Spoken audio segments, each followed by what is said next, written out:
Hello, this is Shadi Reyes. This is CVI 2018. With me is Dr. Maheedhar Gedela. He's a general cardiology fellow from University of South Dakota. Welcome, Maheedhar. Thank you very much, Dr. Alvarez. Yeah, and congratulations for being a finalist for the structural challenging cases. He's one of the 4 finalists, and he's going to be presenting the final presentation this afternoon. Can you please walk us through your case, please? Yeah, definitely. So we did the complex mitral clip intervention on a complex mitral surgery in the past. In addition to, she has pericardial patch repair for atrial septal defect, which came from her partial congenital heart defect. And on top of that, she had an ambulatory septal occluder placed 15 years after her initial open heart surgery. So she has been having dyspnea on exertion, NYHA class 3 symptoms, and the patient was referred to us. Given her severe mitral regurgitation on the transesophageal echocardiogram, so we asked our surgeons to evaluate if there is any possibility that the patient could benefit from redo open heart surgery. They suggested that she would be at high risk, then she was considered for mitral clip intervention. The intervention procedure itself is challenging, one reason being the transseptal puncture, because she has pericardial patch repair and ambulatory septal occluder device. So the traditional way of puncturing the septum in mitral clip interventions is superior and posterior position, but for her we have to go for the inferior and posterior position when we punctured it.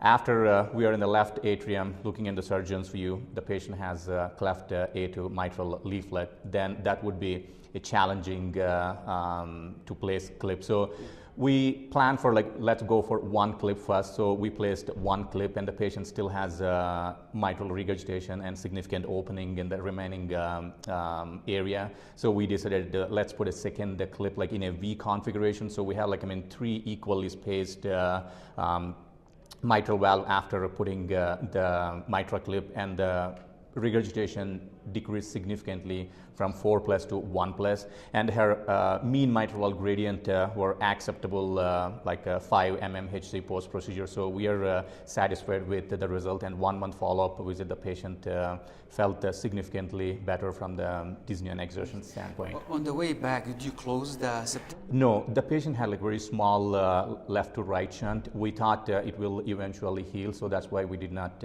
close the defect yet. And you did not interact with the closure device? No, we did not interact with. That's why we have to meticulously plan where the puncture is going to be. And it's been many years, 15 years, right, for closure. So probably it's endothelialized, part of the septum. So yeah, that's very challenging. Yeah, not just the access, also the deploying of the clip itself. Yeah. Well, very interesting. So this is your first time? This is my first time coming to CVI. Yes. All right. So you are a general fellow, interested in intervention, I'm assuming. Yes.